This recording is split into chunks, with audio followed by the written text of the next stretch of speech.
ମୁଁ ବର୍ତ୍ତମାନ ପର୍ଯ୍ୟନ୍ତ ବି ସିବିଆଇ ତଦନ୍ତ ସପକ୍ଷରେ ଅଛି।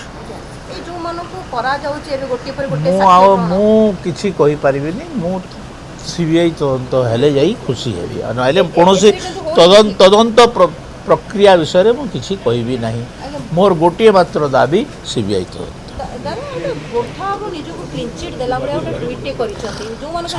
ଛାଡ଼ନ୍ତୁ ମାନେ ସେ ଗୋଟିଏ ସରକାରର ଗୋଟିଏ ଦଳର ମୁଖପାତ୍ର ଭଳିଆ ବ୍ୟବହାର କରି ଆସିଛନ୍ତି ଏବଂ ସେହି ଦଳ ପ୍ରତି ଆଜି ପର୍ଯ୍ୟନ୍ତ ବି ତାଙ୍କର ସ୍ପର୍ଦ୍ଧା ଅଛି ଆଉ ସେହି ଦଳର ଲୋକମାନଙ୍କୁ ବଞ୍ଚାଇବା ପାଇଁ ଏସବୁ କଥା କହୁଛନ୍ତି।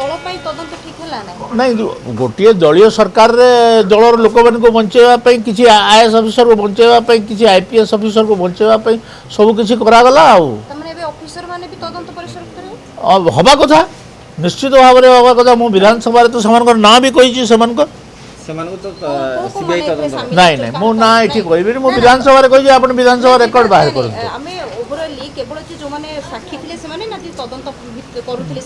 ନାଇଁ, ମୁଁ ତ ନାଁ ଦେଇଦେଇଛି। ମୁଁ କୌଣସି ଲୁଚା ଛପା ରଖି ନାହିଁ। ବିଧାନସଭାରେ ମୁଁ ସେମାନଙ୍କର ନାଁ ଅତ୍ୟନ୍ତ ସ୍ପଷ୍ଟ ଭାବରେ ତାଙ୍କର ପଦବୀ ସହିତ ଉଲ୍ଲେଖ କରିଛି। ହଁ, ଉଲ୍ଲେଖ କରିଛି ଏବଂ ପଲିଟିସିଆନ୍ ଯେଉଁମାନଙ୍କର ବି ମୋର ସନ୍ଦେହ ଥିଲା ତାଙ୍କ ନାଁ ବି ଉଲ୍ଲେଖ କରିଛି। ଏମାନେ ହତ୍ୟାର ଷଡ଼ଯନ୍ତ୍ରରେ ଥିଲେ ବୋଲି, ଆଉ ସେମାନଙ୍କୁ ତଦନ୍ତ ପରିସରଭୁକ୍ତ କରିବା କଥା। ସବୁ ସତ ପୁରା ପଦାକୁ ଆସିବା କଥା। କେଉଁମାନେ ଥିଲେ, କ'ଣ ନାହିଁ, କ'ଣ ଘଟଣା ଘଟିଥିଲା, ସବୁ ଗୁଡ଼ାକ ଲୋକଲୋଚନକୁ ଆସିବା କଥା।